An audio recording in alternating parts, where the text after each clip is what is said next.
Hi friends, welcome to Swathi spices. అందరూ ఎలా ఉన్నారు? నేను చాలా బాగున్నానండి. ఈరోజు మన వీడియోలో సింపుల్గా టేస్టీగా చేపల ఫ్రైని ఎలా చేసుకోవాలో మీ అందరికీ చూపించబోతున్నానండి. చూస్తుంటేనే నోరు ఊరిపోతుంది కదా. మరి లేట్ చేయకుండా ఈ చేపల ఫ్రైని చాలా ఈజీగా టేస్టీగా మన ఇంటికి చుట్టాలు వచ్చినా అప్పటికప్పుడు ఇలా చేసి పెట్టచ్చు. లేట్ చేయకుండా ఈ చేపల ఫ్రైని ఎలా ప్రిపేర్ చేసుకోవాలో చూసేద్దాం రండి. అయితే ఈ చేపల ఫ్రై కోసం నేను సందువా చేపలను తీసుకున్నానండి. మీరు ఏ చేపలతో అయినా ఇదే ప్రాసెస్లో చేయండి, చాలా టేస్టీగా ఉంటుంది. చక్కగా ఉప్పు నిమ్మరసం వేసి బాగా క్లీన్ చేసుకుని పక్కన పెట్టుకోండి.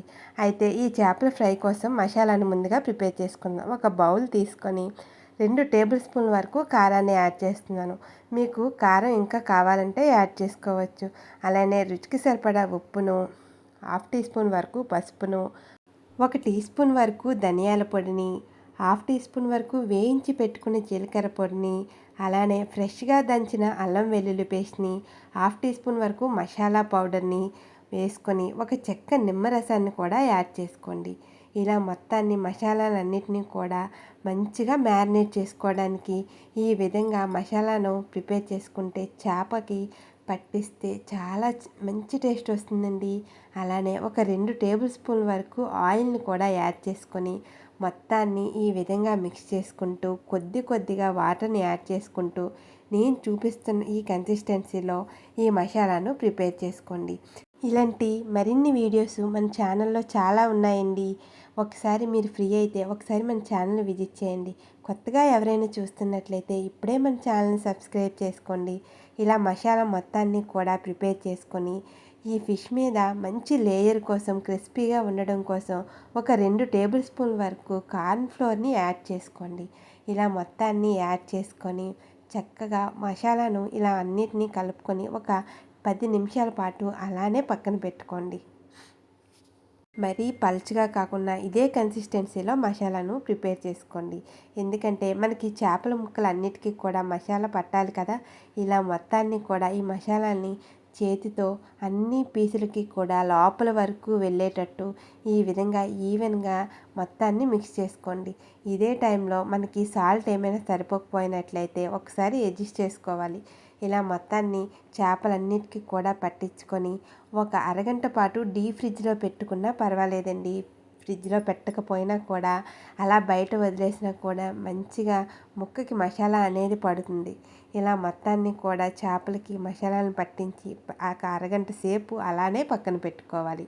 నా వీడియో నచ్చితే మీ ఫ్రెండ్స్ అండ్ ఫ్యామిలీకి షేర్ చేసి మన ఛానల్ని ఇప్పుడే సబ్స్క్రైబ్ చేసుకోండి.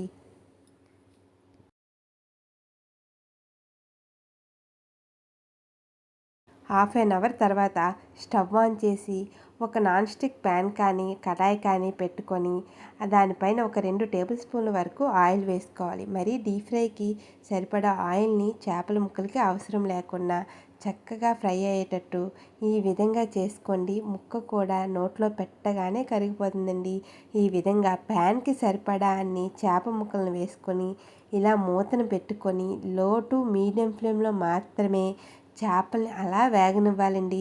ఇలా చూసారు కదా, చేపలన్నీ కూడా ఏదైనా ఒక స్పూన్ పట్టుకొని దాని సహాయంతో ఇలా టర్న్ చేసుకుంటూ 2 వైపులా చక్కగా ఇలా ఫ్రై చేసుకొని తిన్నారంటే అబ్బా, ఆ చేపల రుచే వేరండి.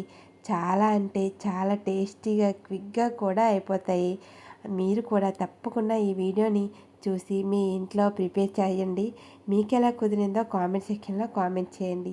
ఇదే విధంగా మనం చేపలను టర్న్ చేసిన తర్వాత మరి మూతను పెట్టకుండా చివరిగా ఒక రెమ్మ వరకు కొత్తిమీరను కరివేపాకును యాడ్ చేసుకొని మొత్తాన్ని కూడా బాగా వేగిన తర్వాత ఒక ప్లేట్లోకి టిష్యూని పెట్టుకొని అన్నీ ట్రాన్స్ఫర్ చేసుకున్నట్లయితే చూడండి చక్కగా వేగాయి కదా.